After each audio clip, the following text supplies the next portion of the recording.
It's Wednesday, October 18th, and you are listening to episode 45 of the About to Break podcast. This episode of the program is brought to you by the producers of the show. That's right. We've got some incredible individuals who just love the program and want to keep it on the air. This is made possible because of them. So thank you to everybody who's been going on to our abouttobreakpodcast.com and supporting us through Patreon. For as little as $1 a month, you can help us produce this show. How great is that?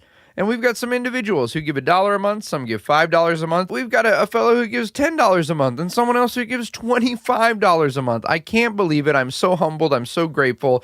Thank you to those of you who are reaching out and sharing your thoughts and your comments, and also to all of you who are giving financially to make this thing possible. Thank you so, so much. We could not do it without you. This has been a pretty great week. I've been traveling a lot, and so it's been nice to have a few days at home and spend time with the family and going on walks. I love walks. When was the last time you took a good walk? It's that time of year where the mornings are getting a little crisper and it's a little brisk outside, and you can walk with your cup of coffee, and you're in your own neighborhood, so you just take your own coffee mug, which is rad. You're just walking down the street with a coffee mug, and it's cool outside. You know what? I would encourage you. There's two things that have helped me immensely. One, therapy. If you can do it, do some therapy. Therapy is good. We all need to be doing therapy. The second thing that's almost as wonderful is taking a morning walk. Man, I'm actually getting excited for tomorrow just for the morning walk. This weekend, my buddy Keith Coast was in town. I was on the East Coast doing a show. He was on the West Coast doing a show. And he hung out for an extra day so that we could just go see some shows. We went out to UCB, saw the ASCAT show on Sunday night. That was great. Such a good lineup that night. And then we went to the Castle. I got to see my buddy Adam Wilbur perform. It was his first time at the Castle. Amazing guy. You're going to hear more about him in a few weeks. We actually recorded an episode of the show. And then we saw a killer show produced by Jim Steinmeier, Lessons in Deception, I think it was called. It's one of these shows that you watch, and at the end of it, you're just like, I don't even know what's real anymore. But it was encouraging, and it made me think about how important art is. You know, this show is really a solidarity for the journey. It's times when you don't always feel like things are going great. Maybe your career's not where you wanted it to be at this point. Maybe your finances aren't where you wanted it to be at this point. But I was just reminded, seeing these great performers this weekend, how important art is. You know, I was feeling a little bit down. I turned on the news. I saw some things going on. It's really discouraging. I don't think we should escape from everything. I think we do need to face the reality of where we're at in society and in the world and in relationships. But the truth is, art can transport people to a different place, a place of hope, a place of encouragement, and a place where there's just possibilities out there. So a big thank you to everyone who's out there creating great art and loving people in the process, which brings me to our guest this week. This week on the program, I'm so delighted to have Jonathan Levit on the show. Jonathan's a TV host and a producer and a magician and an actor. If you saw movies that were magic themed, like Burt Wonderstone or Now You See Me, he is the one who's behind the scenes teaching the actors how to do the magic on screen, and working in the editing booth with the producers as they're trying to get those magical effects to transport onto the big screen. Beyond that, he's an incredible inventor, and he's created effects that many magicians that you see performing are doing. And he's also just a wonderful human being. And we had a great conversation about life and about art. We sat down at his home in Pasadena. He lives there at Castle Green, which is just this gorgeous, amazing place. And the very moment I walked into his apartment, I was just taken aback at how wonderful this space was. And it really set me up for an incredible conversation with an incredible human being. I know you're going to love it, and you're going to love him. Be sure to check him out online at jonathanlevit.com. But right now, sit back, relax, and enjoy the incredibly magical Mr. Jonathan Levit. No, I'm not a writer. Okay. Something is about to break.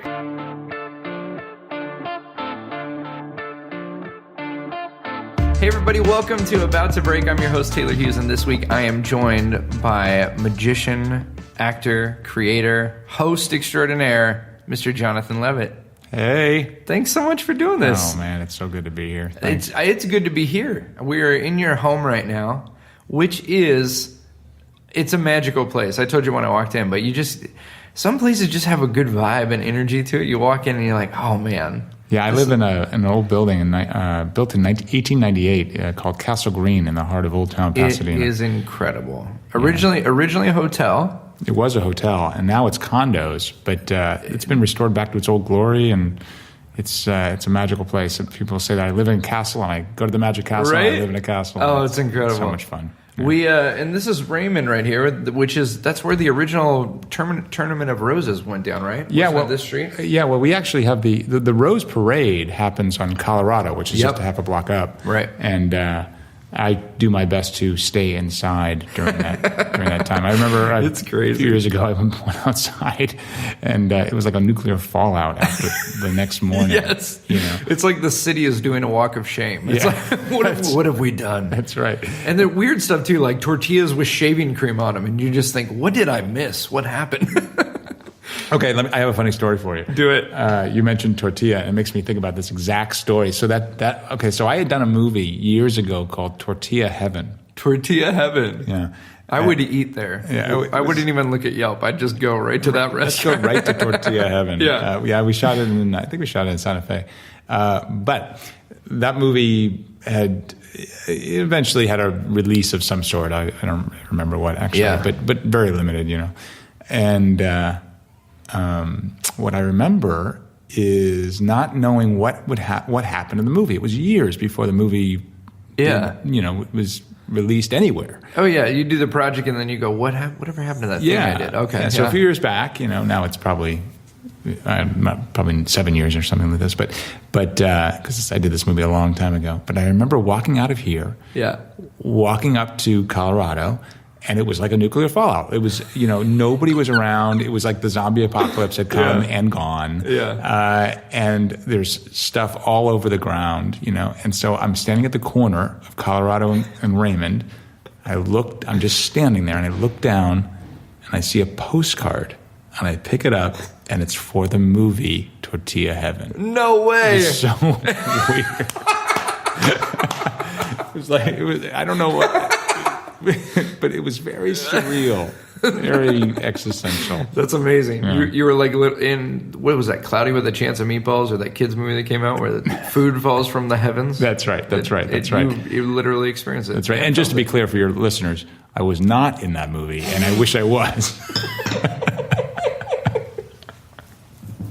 I don't want them to think, where is he? We watched that movie. I watched it over and over again. I checked the credits. I even waited around for the credits, Taylor.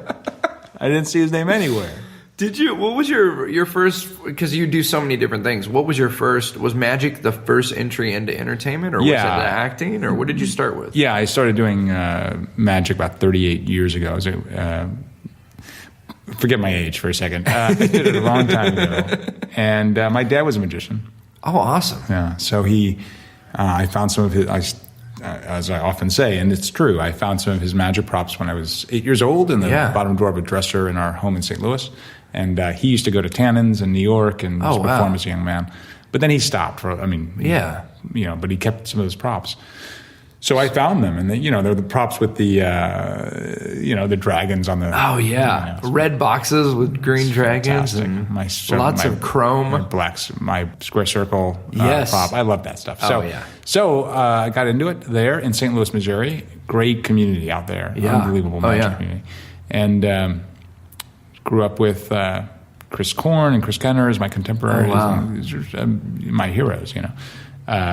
So it was really great, and had a great community out there, and started street performing when I was 12. Really? In St. Louis, I did a lot of that during my high school years and college years during the summers.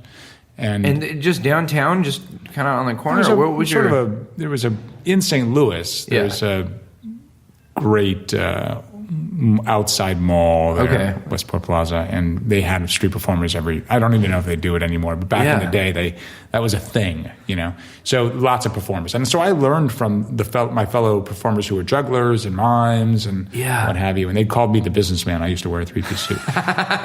So, I sort of haven't changed that, actually. So I did that throughout my high school and college summers, made money that way, and then went on from there. So I've been doing magic forever, really. And then I did that when I was 12 years old. I was on Sally Jesse Raphael, thanks to Shep Hyken, my good buddy Shep Hyken, who I remember calling. I just saw him last week, and we were having dinner. I was recalling this story. I remember being 12 years old, and he called me up and he said, "Hey, David Copperfield's going to be on Sally Jesse Raphael, and they're looking for 2 young magicians. You want to do it?" And so he gave me my first television appearance. So you were on the episode with David Copperfield. Yeah, he was coming through town. He had done the Statue of Liberty at the time, and speaking of Jim Steinmeier, so they wanted a couple of young magicians on to do magic while he was in the audience. Oh, with that's Sally. incredible! Yeah, it's funny. So I did that, and that's a video clip that I eventually will feel comfortable releasing. You have it though. I have it, and on one hand, I'm insanely embarrassed by the thing, and on the other hand, I go, "Well, I was 12. Come on, give me a break." Where did they film? In LA? That was in St. Louis. In St. Louis, yeah. Wow. Yeah. That's awesome. She was more regional at the time. Okay. I remember watching that show, and I just remember thinking it was so cool. At the end of the show, they would say, "Guests of the Sally Jesse Raphael show," and they would say they stayed at a hotel, and I was like, "Wow, they got to go on a plane!" Like, I just thought it was the coolest thing, man. They always had the image of the plane in the air at the end of all those shows. Delta flies. That's exactly right. That's back when flying was fun. And was cool. It was a thing. That's it was right. like now it's just dangerous. It is. Yeah. I fly on more planes than I'd like to, and every time I just think, we're just pretending this is okay. We're all just getting in this giant metal tube with fuel strapped to it and going, yeah, this is a normal thing we should do. And now we hear stories that the pilots are sleeping and all that. You go, how is this even possible? Or you ever get a pilot that's really old and you're like, what if it's his time? What if this is the moment?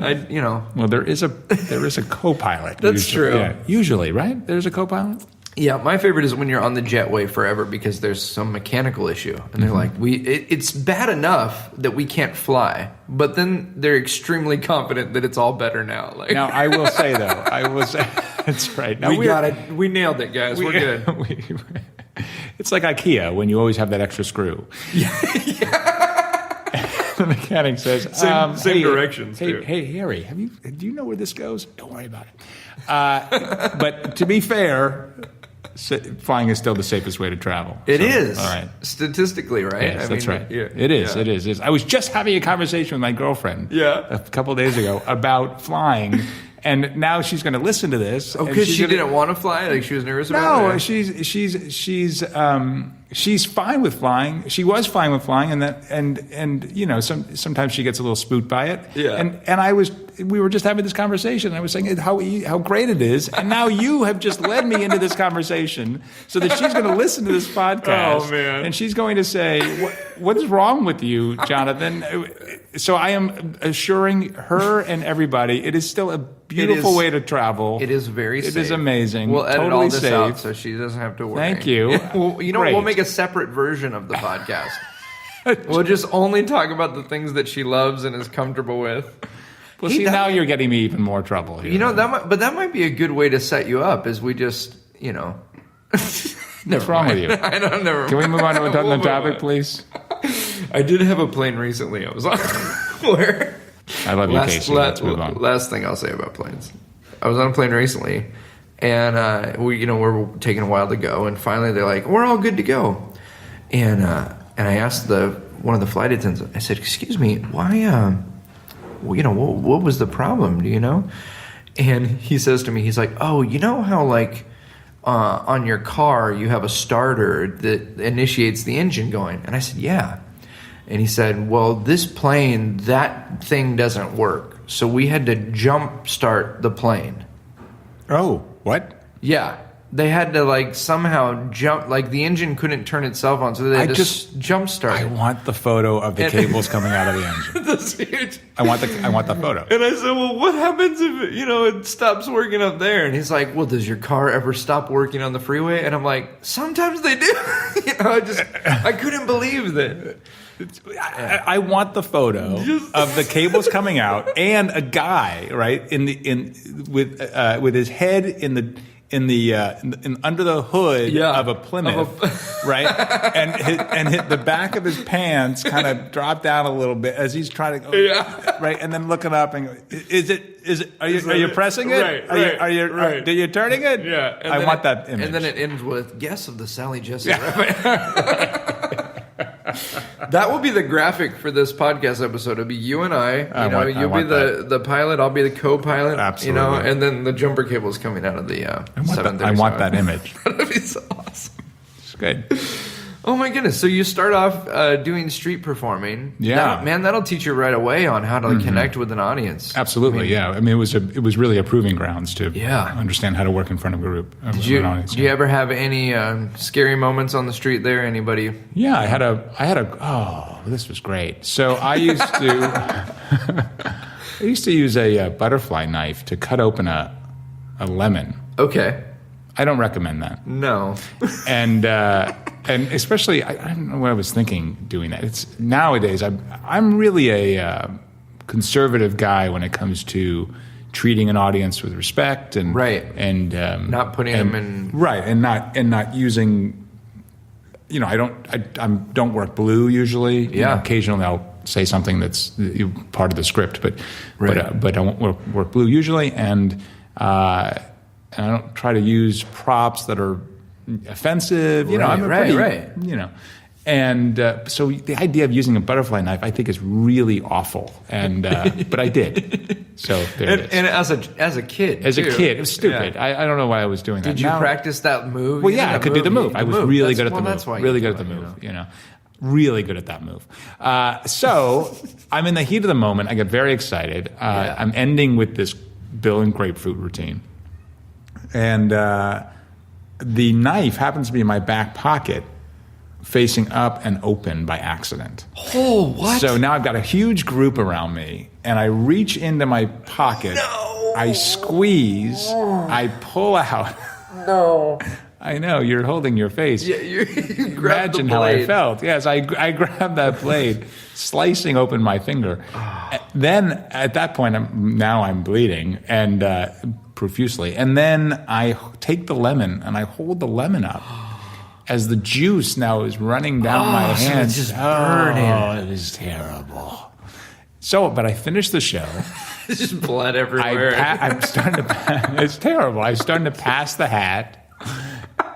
And I started to pass the hat, and then somebody in the audience comes up. She's a nurse. And she goes, "Let me get you a band." Now she's trying to help me, and somebody else actually takes my hat to finish passing the hat while I go into a local restaurant and try to get Band-Aids and what have you. And so, my goodness, yeah.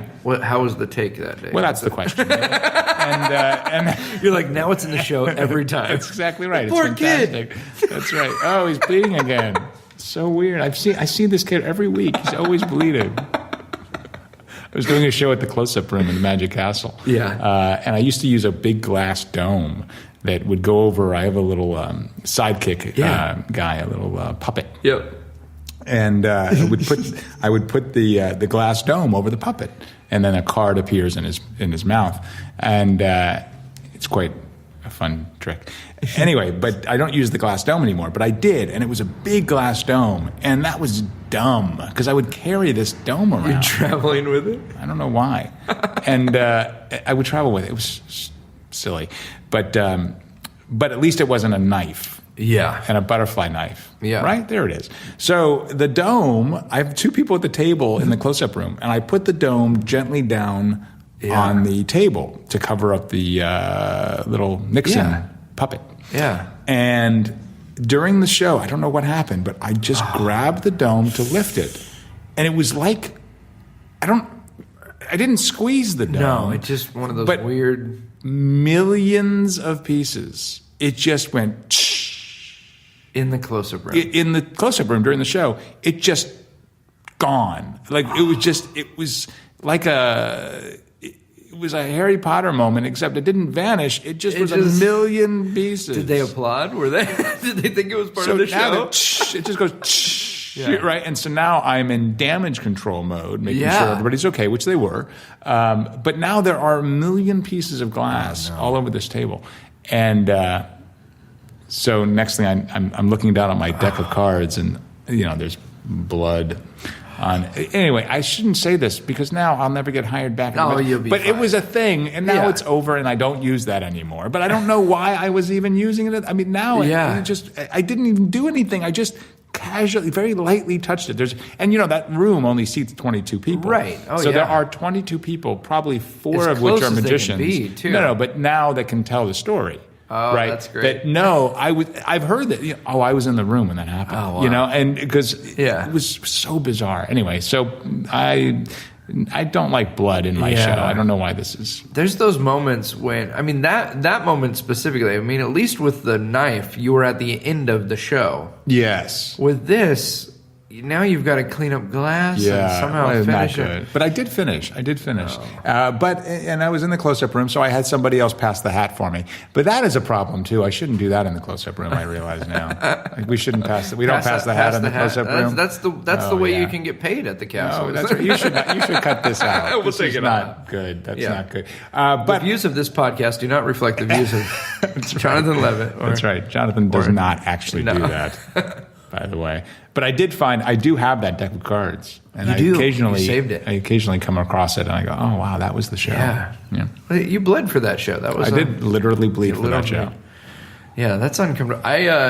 This doesn't have anything to do with magic, but the other day I was at the gas station, and it was the pump. The pay at the pump wasn't working, so you go in and I give them my debit card and I say, $30. And I thought, sure, it's going to take at least $30. Well, it didn't. Like, I had just enough that it was like $22. So now I'm like, I got to go get $8 back on my card. So when I go back in, the gentleman who was working behind the counter was doing like a finger prick for like to check his insulin or something. Oh. But he's doing it there. Oh. And he's bleeding. Oh.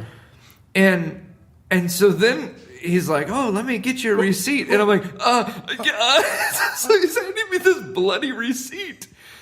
What? Yeah. And I was just like, I'm okay.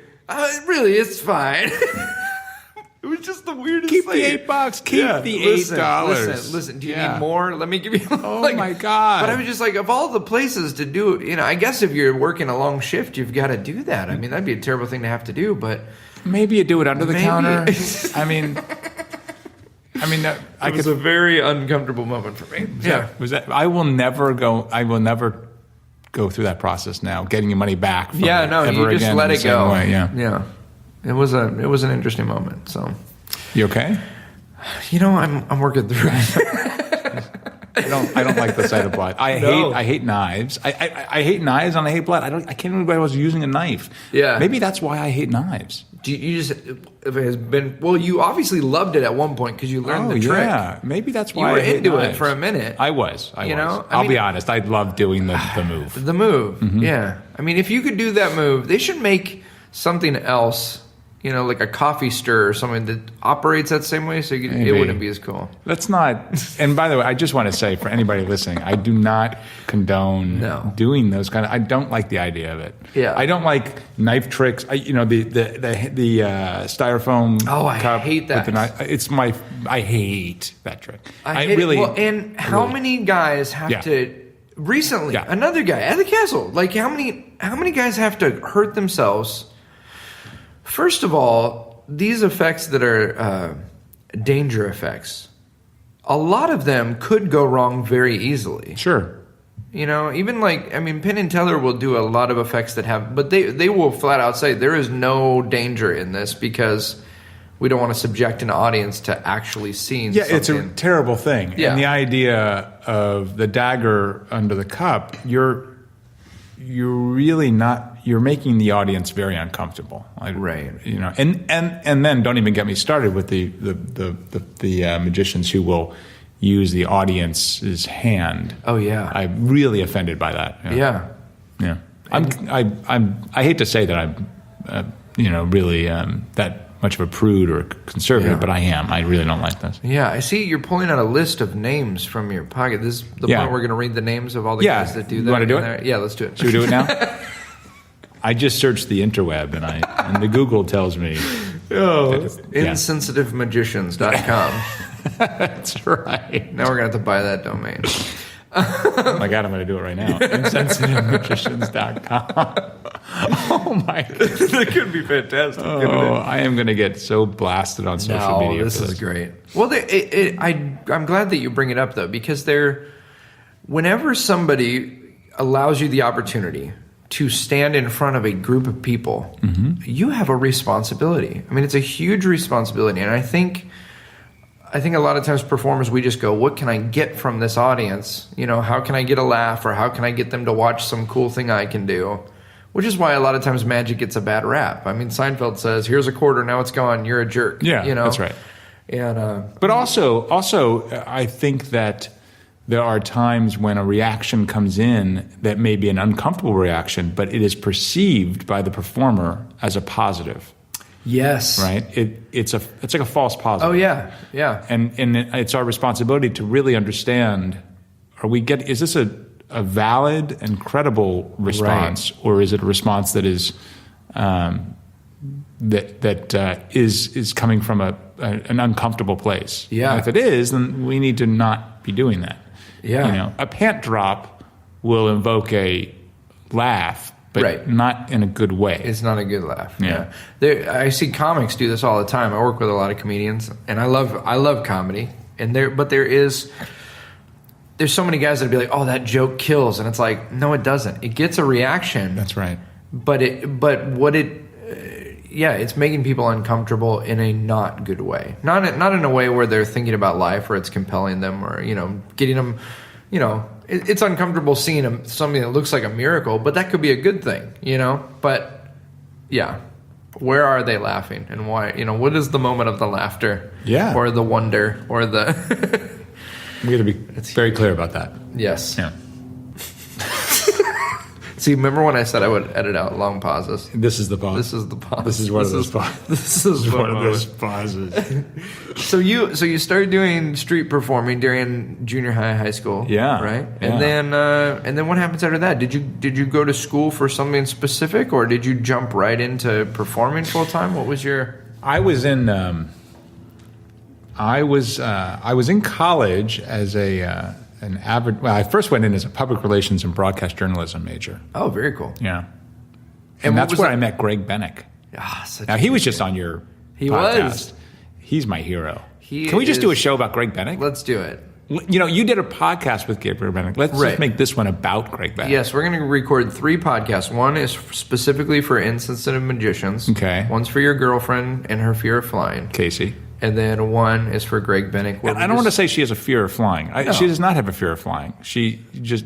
Now, you're getting me in trouble here again, dude. Well, no. She's not going to hear this one. This is going to be the one. Oh, jeez. We're going to record the other one later for Casey. She does not have a fear of flying. She gets, she doesn't love to fly. Right. My wife doesn't love to fly either. Yeah. She just gets bored really easy on a plane. Well, that's part of it, too. She actually has said to me it's the process. She doesn't like going through the process of... Oh, yeah. She just wants to get there. Which I get that too. Yeah, I don't want to be flying either. Yeah. When people go, "Oh, you travel for you have to travel for a living. How fun is that?" It's like, well, remember the one time you went on a plane and the lady's kid was screaming and they ran out of beverages and it's not fun. There was a lot of turbulence. Do that like 100 times a year. That's how it feels to travel. That's right.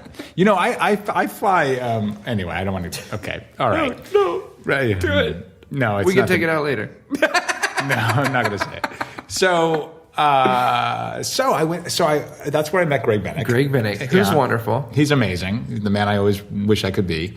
And he was juggling. So I'm going to tell this story about Greg Bennick. Yeah. This is. Do people care about this? That's great. Okay, good. This is awesome. All right. So Greg Bennick was juggling. Yep. In the gym at Syracuse University. Okay. And I was going to play racquetball with my buddy Matt. Yeah. And Matthew Innes. And we were walking by, and I looked in, and I saw him juggling, and I thought, that guy's amazing. Yeah. And he had this really, this tuft of hair. He was very punk, tuft of hair coming off of the top of his head. And I thought, what is him? And I'm this, short, conservative Jew. And there couldn't be more opposite looking people. And I'm fascinated by him. So then we play racquetball. Yeah. We come back and he's still juggling. Still juggling. So I walk in. He looks up and now I'm standing right next to him. Yeah. Right? And I'm like, I don't even know what I said, but hey, hi. We should meet each other. We should meet, you know? I just knew that we should meet each other. We're both carnies. Yeah, I knew.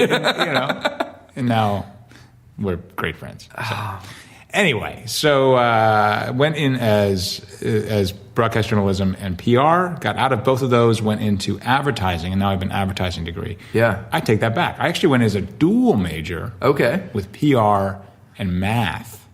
Really? Yeah. I can't believe I don't.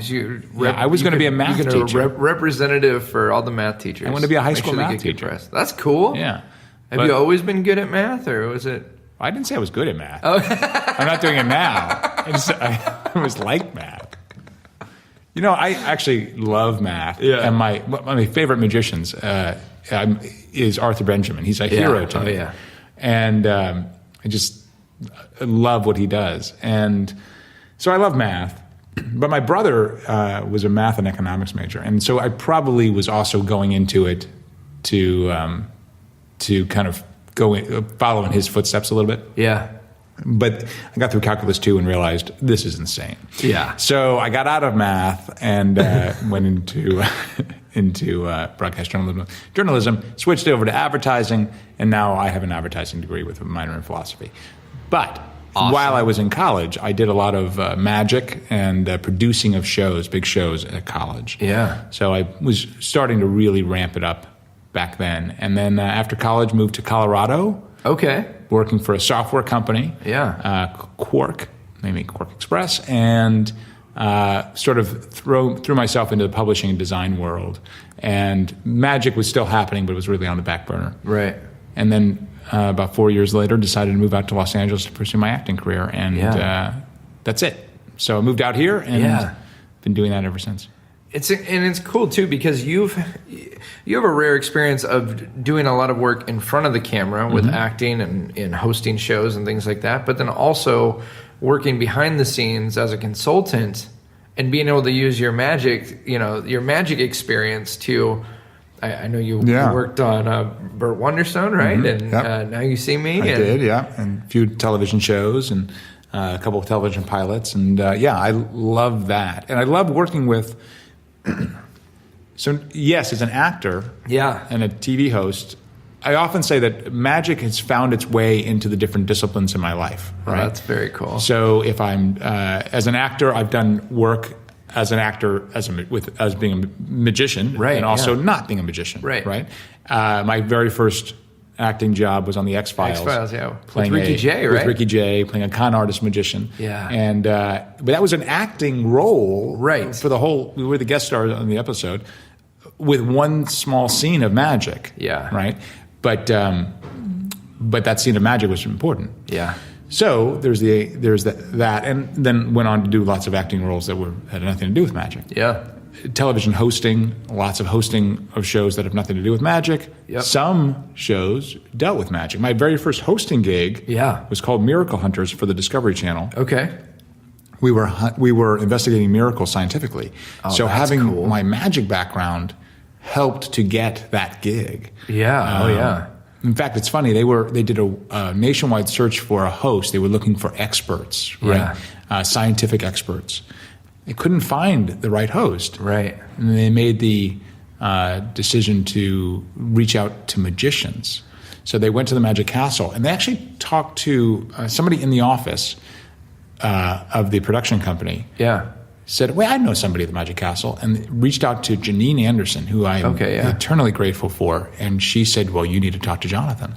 That's great. So they connected me to them, went through a series of auditions, interviews, finally got the job. So having the magic background was helpful there. Yeah. And then I went on to host a lot of shows that had nothing to do with magic. Right. And then I hosted Celebricadabra. I loved that show. Me too. I loved it so much. On VH1. Yeah. And this was where you would have different celebrities would partner up with a magician. Right. It was like Dancing with the Stars with magic. Yeah. So fun. And then I was also the main judge on the show and the host. Yeah. So it was really a great experience. And so magic has found its way into those different disciplines. Yeah. As far as producing is concerned, I've developed shows and pitched shows that have nothing to do with magic. Yeah. And then I've also pitch shows that do have to do with magic. So, Yeah. and then the consulting behind the scenes. What's fun for me is to work with actors from an acting perspective, which I can relate to. Right. Teaching them how to be magicians. So in Burt Wonderstone, Yep. teaching those actors how to become magicians, right? Yeah. And then we're doing the on-set work to integrate the magic, to be on set, watch the magic as it happens, work with the director and the crew, and make sure that everything's being shot properly, et cetera. Right, yeah.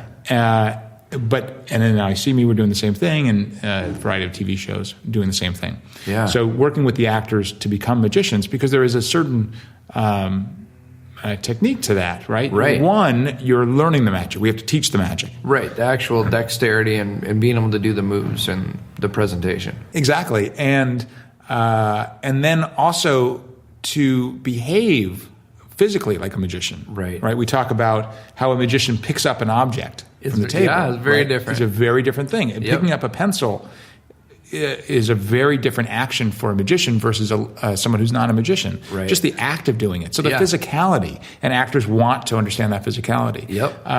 The idea that magicians observe Yeah. in a different way than non-magicians do. Yep. We are always calculating what's happening. We see where everything is on the table or in Right. the room, and we are preparing for whatever that next thing is going to be. So, so I all love of that. that. All that. That made me think. So I loved the Sherlock series. Oh my God, with so Benedict great. Cumberbatch. Such a Yeah. great series.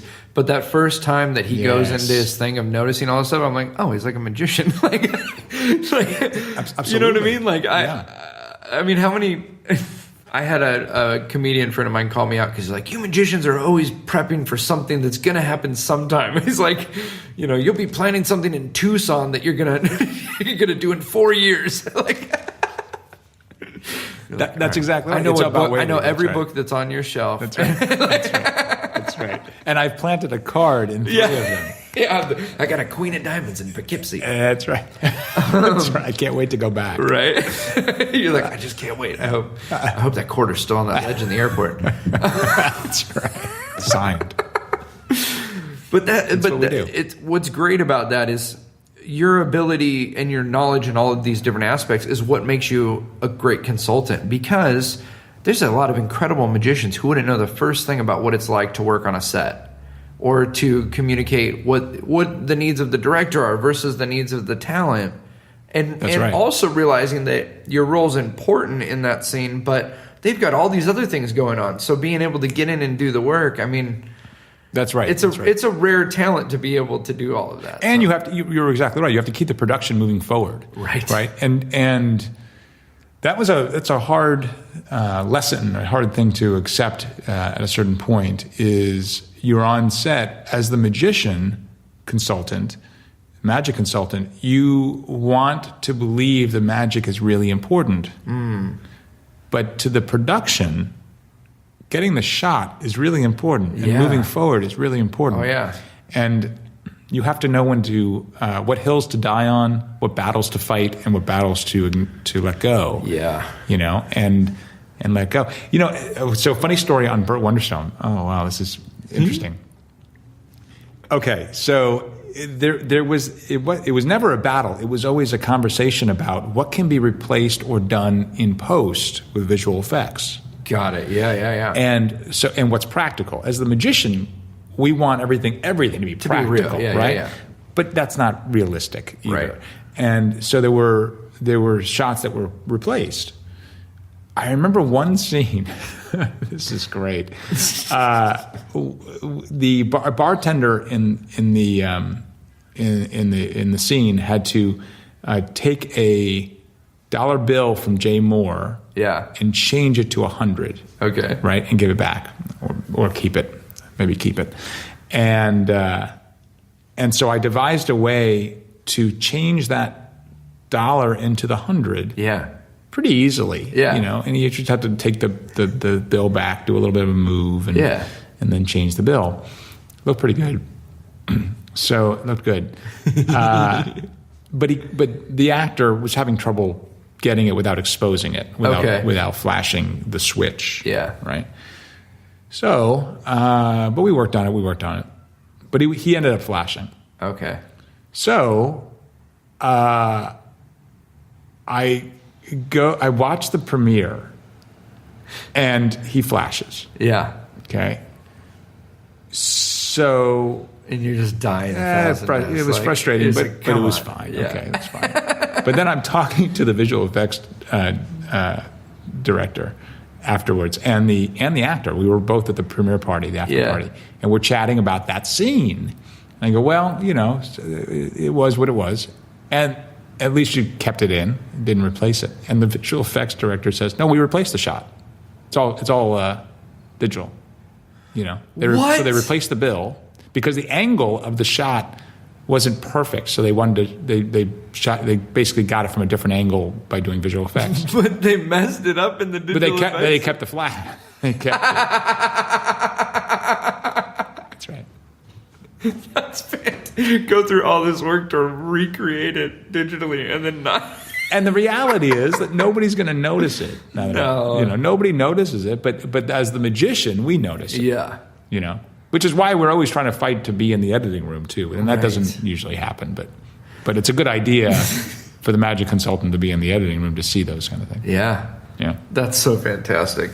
The story is huge in all of the things that you do. I mean, whether it's acting or it's hosting, you're presenting with. Let me go back and say one thing. Yeah. And to their credit, the visual effects are keeping the integrity of that shot as they saw it, right? That's true, yeah. Yeah. So to their credit, they may not recognize that it was a flash. Right. Right. It's just what the move is.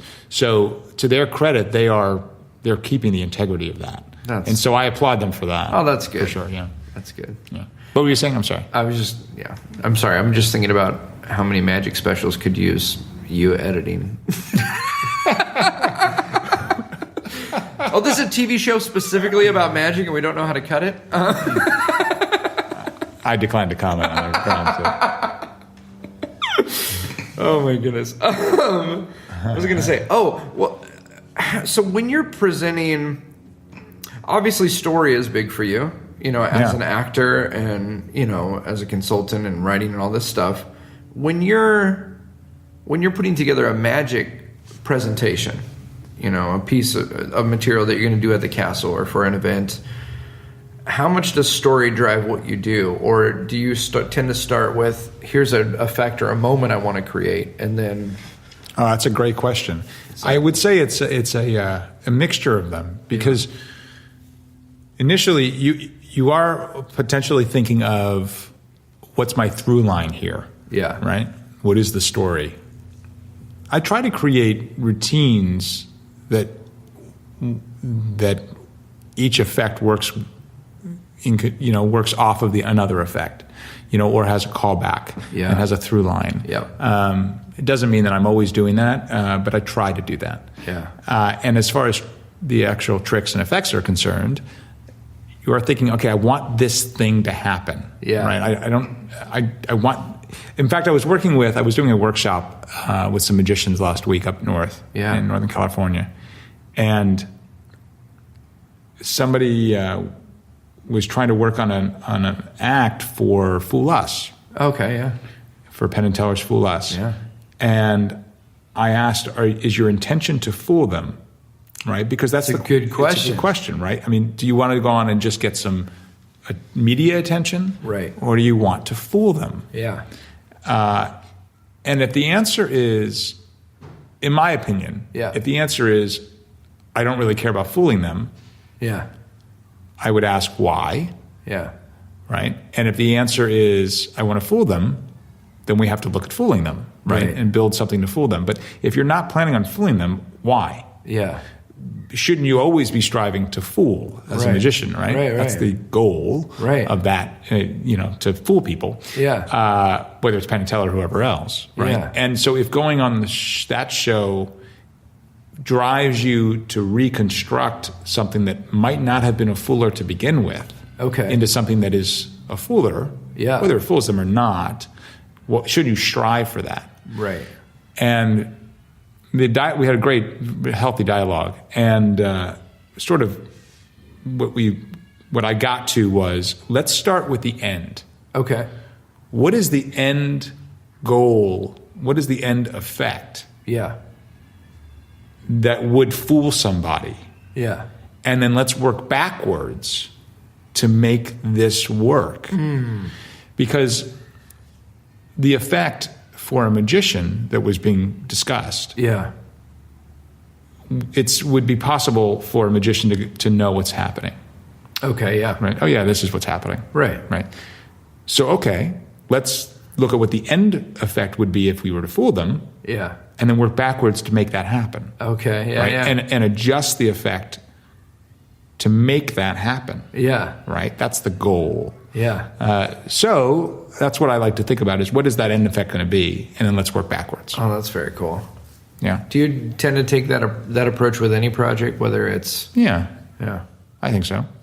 I do. I look at what is the end goal, and then how do we focus our efforts to make that goal happen, whether it's to fool somebody, whether it's to make the process more efficient. I think process is really interesting.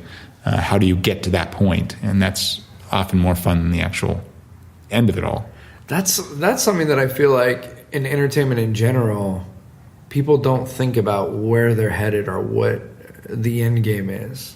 I mean a lot of young guys who are just like, I want to get a big social media following. Okay, for what? Right. And then what?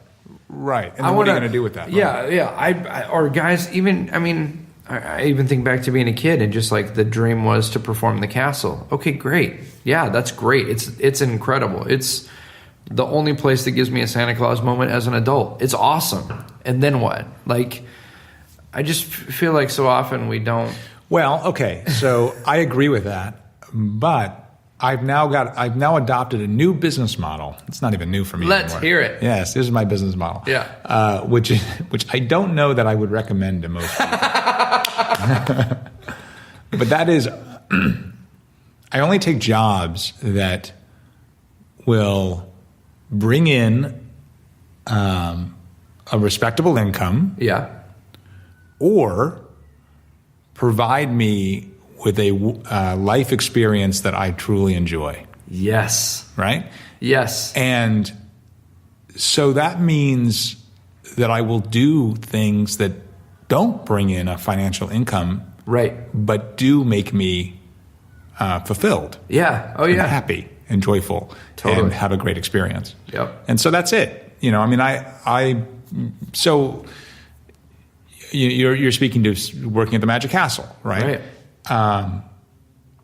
Which is financially rewarding. Yeah. Absolutely.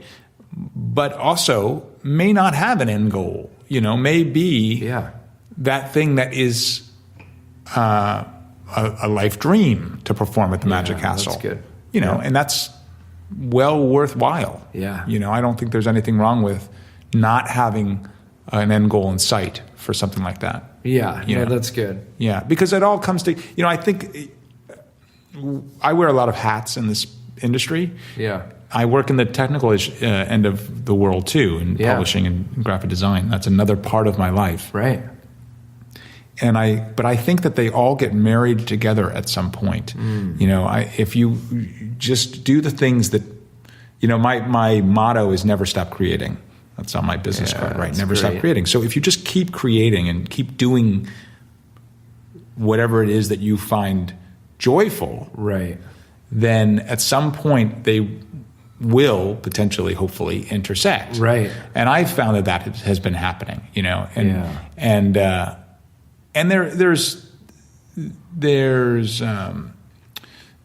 some disappointment along the way. Not disappointment, but there's sometimes frustration, as entertainers, actors, creative people, performers. We want to have some stability at times. We want to know what's that like? Right, I don't know, but somebody wrote a book about it, I'm sure. We should read that book. We'll talk to Greg Bennick about it. Right, we'll do it. Great. Greg's got it nailed.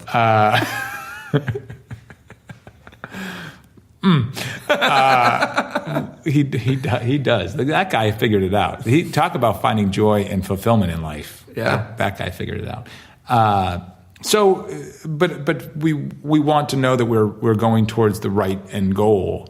Yeah. But the journey is everything here, and That's so good. it's about finding those things that make you happy and fulfilled and creative, and then so good. and then just doing them. Yeah. Just being an actor is great. Yeah. But and some people are built to do that. That's the only thing they will do. And for me, I don't think I am built to do that. I'm built to do many things that give me creative joy. Yeah. And so they all sort of marry together at some point. I've been doing some public speaking where I'm marrying together graphic design and publishing and magic. Oh, that's and great. they're the overlap of the two, and it's really interesting to me. So those worlds collide. Yeah. Do you think that because sometimes as entertainers or creative folks, because we have so many moments that are awesome, like, do you know what I mean? You performing at the castle or working on a project that you're just, you're consulting on a film. Like is it ever challenging that we tend to want those moments to happen all the time? So because the peaks can be so high, sometimes the valleys seem lower. At least it's something I've been dealing with lately. It's just it is interesting. I mean, the depression can definitely sink in. Yeah. And if you look at performers that have dealt with depression, and as an outsider, we look at them and think, "There's no way. How is that possible? They should be on the top of the mountain here. They're having a wonderful experience in life. How is it possible that they would be depressed? They have everything that anybody could ever want. Yeah. And but I think that is a big part of it, is the highs and the lows. Yeah. We do have really interesting lives. I remember my brother telling me once that he was sitting around the table with his poker friends, poker buddies, saying, "We decided you have the coolest life." We took a vote. Yeah, right. I think this was after the X-Files, and they, I just been with Ricky Jay, and his head spun around and fell off, and it was just fun times, and we get to travel and meet interesting people, which is why I like television hosting. I usually get to meet really fascinating people, totally, and ask them about who they are, and which is like what you're doing on your podcast. It's so fun, And my buddy Nicholas Knight, he has a podcast, and Profitability. I'm pitching his podcast right now, but he gets to talk to interesting people, fascinating folks. I am gonna subscribe. I didn't know Nicholas Knight had a podcast. Oh, it's amazing. It's called Profitability. Oh my goodness! And he gets to talk to amazing, interesting people. Oh, that's great. And what a blessing that is. So we get to have a great time in life, and those are highs, and then you come away and you think, well, what's next? What am I doing next? Yeah. And you can all of a sudden plunge yourself into a state of depression. It's not fun. Not fun. So we have to keep thinking about what to do next. We have to keep trying to find interesting things to do, and we have to reflect on the things that we have done and not forget that. And that's good. That's good. I feel like you're helping me refocus, because I mean, when I say like people, and then what thing, my whole thought is just having an audience to have an audience. It's like, what are you going to say? You know what I mean? So this whole thing of joy is in the journey, and like enjoy it along the way is huge. It's huge. We are so blessed, so fortunate to have the opportunities to do the things that we get to do. Yeah. That we can't lose sight of that, because it's easy to lose sight of that. And so Casey has been getting me on this. She's trying to help me with the social media thing, which I am not good at. And this whole idea of flashback, what is it? Throwback Thursday? Flashback Friday. So I think last week or 2 weeks ago was the first time I ever did it. Yeah. Because I'm like, I don't know. Yeah. Who cares? Well, that's fun too. I not to interrupt, but I love that most of the people who are really doing things are not spending all their time talking about the things they're doing. They're actually doing it. That's true. I met a guy I had a guy recently who's a special effects artist, and he's like, do you have a website? He's like, no. But he's done like all these. It's amazing, right? I know. So she's trying to get you into it, though. It's been great, and so I've been putting out some old photos Yeah. and things that, you go, wow, that's right. This is fun. And then I've had people responding to it saying, I remember that you did that, or I didn't know you back then, or I didn't even know that was you, or that was so fun. And it kind of generates this really interesting, nice energy. And it's, and selfishly, it's quite fulfilling. Yeah. And you go, oh, that's right. We did that. I did that. Well, and having those times of reflection as an artist are huge, because there are moments where, you may not have as many projects as you'd like to, or, and it's good to, how often do we do something that is a great thing and we should be enjoying the experience of it, but we're so stressed trying to not screw it up or not have it end, and then later you look back and you go, oh, that was great. That's right. That's right. I said to, I have an event coming up next year, which I'm just going to be very vague about it, but I'm very excited about it. Yeah. I think it's going to be a tremendous amount of fun, and I'm terrified. That's great. Yeah. And I said to Casey last night, I said, if I can achieve this, then it will be a monumental feat and accomplishment for me personally. Fantastic. Right. That's it. I just left it at that. I'm excited about it because it's one of those experiences that will bring me just personal fulfillment. Yeah. And if I can really do that, and I think I can, then it's going to be great. And who knows what? I'm not expecting anything from it. I'm not expecting any business results from it. I just want to achieve this. Just have that moment. Yeah. So we're That's always fantastic. working towards something interesting. Yeah. Ah, that's so fantastic. Yeah. I was watching recently the 40th anniversary of SNL, and it's funny because every interview talked about how when you're doing that show, how hard it is and how grueling it is and how the hours are insane, and nobody enjoys it while they're doing it. But then you hear people years later, they go, that was the best time of my life. Yeah. And just a reminder to go, okay, as an artist, if you're creating, you're doing the thing you want to do. It may not always be like the most financially rewarding. It may not always be the thing that, is, the most noble, recognizable thing or whatever, but you're doing the thing. You're doing it.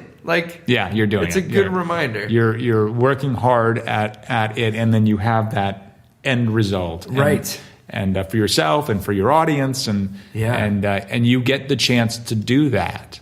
And that's the thing. You get the chance to do that.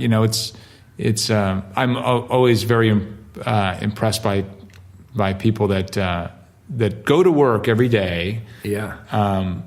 In a regular 9-to-5 routine, but then they find the time to be musicians and be artists in some way, and be creative, and they find the time to do that, and I think that's really impressive, and quite frankly, more impressive than not having that 9-to-5 grind and doing it, because that's even harder, So Totally. So really going after being creative in some way.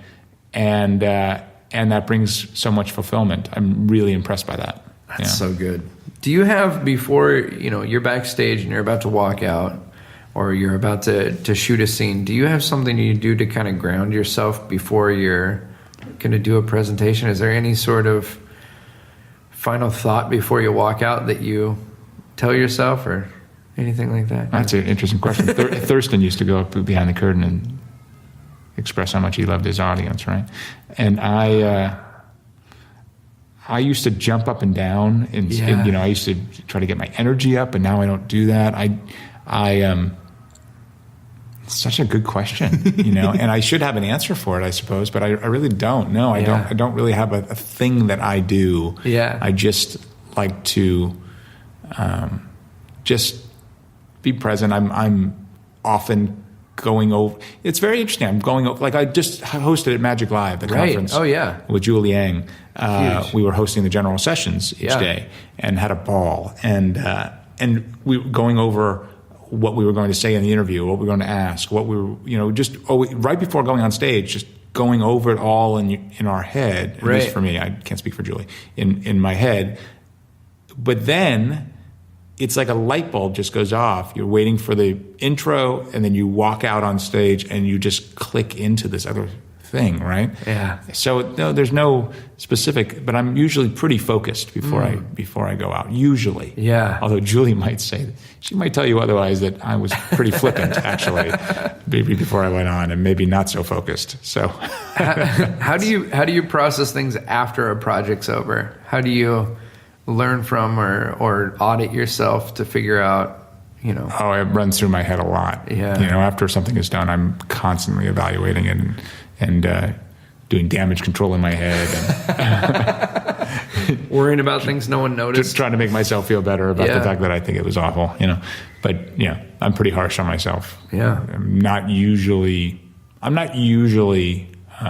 happy. Yeah, I feel that. Yeah. I can usually find all the problems and faults, and yeah. Yeah. Man, I'm you guys who would just be like, "Oh, I just killed," and I'm like, I don't think I've ever killed. No. I just no. It happens occasionally. Yeah. Occasionally. Yeah. But no, I'm usually pretty hard. Well, and every now and then you have. I've never liked when people will be like, "Oh, there's bad audiences and good audiences," but there are those moments where you're just like, "What?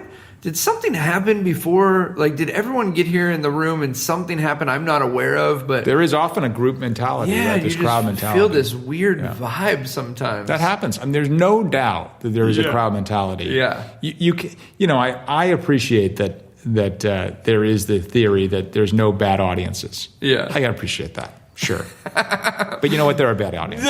Yes. Yeah, no, I just mean when, some guys kind of just, that's their mode of coping is if they messed up, they just blame it on the audience. But there are those moments where you're like, I've had this happen at the Castle. You'll do 20 plus, 20 shows in a week or 21 shows in a week. And you'll have that weird middle show that's kind of like, they just ate dinner, the drinks are kicking a little bit. Like there's every now and then you'll have that show where it's like, oh yeah, I feel like I did as good as the last show and I don't feel like it landed. Yeah, no, I mean, there's no doubt. There are things that will go through an audience and it just is crowd mentality. Yeah. Now I will say, I remember for the longest time, Tuesdays at the Castle were the hardest night for me for whatever reason. Yeah. I do great on a Monday. It was like great, and then I come in with confidence, and then Tuesday would just put me in my place. Like shut up, Levit, you're not that good. And so Tuesdays were my Achilles heel. Yeah, and I remember when I got past the Tuesday, when I finally did well on a Tuesday. Yeah. What do you think was the difference? Just you know what? I made a conscious effort. I remember this specifically. Yeah. I made a conscious effort to do well on Tuesday. Yeah. It was a big deal for me. Yeah. It was like I felt like, I got past that. Yep. So yeah. So I do remember that. It was. I always felt like, well, I don't know what's going on with these Tuesday crowds. You go, well, maybe it's you. Maybe it's me. Yeah, maybe it's me, Levit. Yeah, and so I made a conscious effort to get past that Tuesday slump, and I did, and boy, did it make a difference. And so I know, I've had those weeks where I've come away going, wow, I nailed it every day. Yeah, but typically there's a show or two in there where you go, what happened? Yeah, right. You're just like, well, I don't understand what was going on. What happened? Yeah, usually it's me. It's my fault. Yeah, I was in the Peller recently, and so we were doing the show, and it's going pretty good. And then this one show, from the minute we walked out, I was like, this is a weird vibe, and I didn't know what it was. But then people would start making comments to other people in the room, and it turns out like all 40 people in the room knew each other, but I didn't know they knew each other. Like it was a big group that came in. So because they would be laughing at weird moments because somebody inside jokes, yes, and you're not in on it. And then I was like, oh, they all know each other, and then it changed the dynamic. You're the only one not in on the joke. Yeah, that's right. That's actually a little that can be uncomfortable. It's very weird. Yeah, because they're having their own show. Yeah, that's true. Yeah, and then you know what? I've been in where was I? I was just recently at a show, and I forget the setting for the show, but I remember expressing to, I think it was to a fellow performer, what you have to remember is this has nothing to do with you. It is about them having their own experience. Right. You are sort of set dressing. And I do remember what it was like. Yeah, and we were that was sort of the feeling is, okay, we have to acknowledge that. Yeah. And if you can accept that and are okay with that, then you can move forward, but sometimes it's not about you, Man, it's hard. We talked earlier because a lot of my work is corporate entertainment, which is a great opportunity to be able to do those shows, but it's never about you. Like if you want to be successful in that market, ultimately it's about the client and their event and having people, have a great experience with them. And what's funny? I just had this conversation yesterday with a close friend of mine who was expressing that very same thing about corporate magic, corporate work, right? That it's not about you. Yeah. They're doing their own thing. They're having their own party, and the guys, not all corporate magic, but no. But I would say, a majority of the time, you're coming into an event that is a sales meeting, or it's a trade show, or it's a, an awards banquet, and nobody even knew they were going to see a performer. That's right. So, and ultimately, and this may or may not be right, but my philosophy with corporate stuff has always been this event has a purpose. The purpose isn't for people to go, that was the best magician I ever saw. The purpose of this event is whatever they've identified it as. And my role is to make sure that purpose happens. That's right. So, whereas most of the time as a performer, you want people to have enjoyed a good time with you and remember and, go to your website later. That's not it at all in corporate world. It's, did you build community by having this show for this organization or this, That's right. That's your job. It's funny with Magic Live hosting that. I had somebody come up to me at an attendee come up to me at one point and expressed that they had a good time and they enjoyed the work we did, and asked, "So, are you a magician?" Yes. Yeah. It was that Magic Live. Or how long have you worked for Magic Live? Yeah, exactly right. Magic, And so I did know magic on stage. Right. I was at the magic convention and did no magic. Right. Because my job. Your job was the host. Yep. Right. An interviewer. Right. And glue. Yes. But it wasn't as a magician. Yep. It's very interesting. It is very interesting. To remember what is my role here? Yeah. Yeah, it was fun, and it was actually quite a humbling moment. Yeah, I said, "Yeah, I do magic too." You're like, I invented 6 of these tricks you watched. That's right. Because that's another thing too that people, people who are listening to this, that Jonathan creates a lot of magic for other performers.